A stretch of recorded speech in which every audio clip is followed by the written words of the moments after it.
Deep in the Whisperwood Forest, where sunlight dripped through the trees like honey, lived a girl named Emma. One day, while skipping through the woods, she heard a tiny voice calling out to her, "Help me, please, I'm stuck up here." Emma stopped. She listened. Was that a squirrel? But all she saw were leaves rustling in the wind, so she skipped on, humming a little tune. But the voice called out again, this time a little louder, "Please, if you can hear me, come and help me." Emma spun around. She looked up at the leafy branches swaying above her head. There was no one there. Maybe it was just her imagination. She was about to skip away when something caught her eye. Half hidden behind a large oak was the most beautiful tree she had ever seen. Its branches were like polished silver, and thousands of glowing emerald leaves shone from its boughs. Yet some of the branches were bare, and the leaves that should have been there were missing. As Emma stepped closer, the tree rustled, and the tiny voice spoke again. "Hello there. If you can see me, can you also hear my plea? My leaves have shone with an otherworldly glow for centuries, guiding lost travelers home through the darkest night. But now some of my leaves are lost, and without them, I cannot rest. Will you help me find them?" Emma gasped. The tree was talking to her. Only kind-hearted children could hear the ancient tree speak, and she was no child. In fact, she was almost a grown-up, but she loved the forest and all its creatures, and so she promised the tree she would help it find its lost leaves. The tree sighed. "Thank you. It is not an easy task, but you are not alone. Here," it said,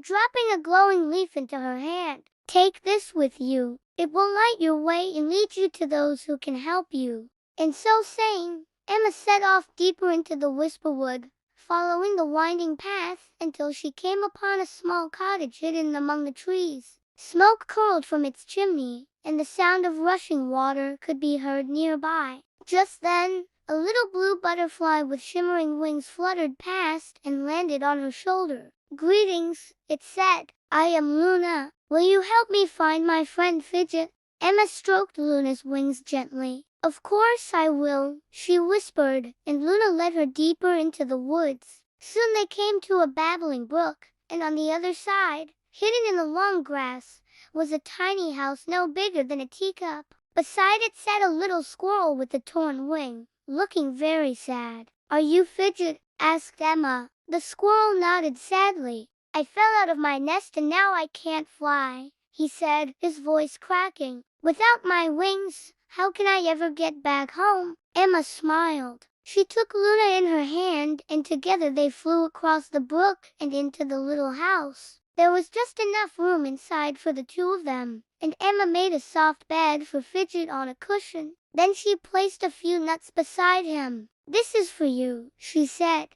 Fidget looked up at her, his eyes shining. "You're so kind," he squeaked. Just then, Luna fluttered past his ear and asked, "Would you like to fly with us to the ancient tree? It needs our help." Fidget hesitated. "I want to help, but how? I can barely move my wings." "You don't need your wings to help us," said Emma. "All you need is a little magic." She poured a tiny bit of the glowing leaf juice into a shell and held it out to Fidget. When he was close, she flicked her wrist, and the juice splashed onto his wing. Instantly, his wing began to glow, and with that, Fidget was as good as new. He flew out of the house, followed by Emma and Luna, and soon they were all standing together beneath the ancient tree. Emma poured the last of the leaf juice onto the tree, and as it flowed down its branches, they began to glow once more. Just like before, the Whisperwood was filled with light once more, and the ancient tree was very grateful. It showered Emma with glowing leaves until her arms were full. "Take these," it said. "They will bring you good fortune for as long as you live." Then the tree turned to Fidget. "You are very welcome here, little squirrel, and so is your new friend, Luna." And so Fidget and Luna became part of the Whisperwood, and whenever Emma walked among the trees, their laughter echoed in her ears, reminding her that even the smallest creature can be the bravest hero of all.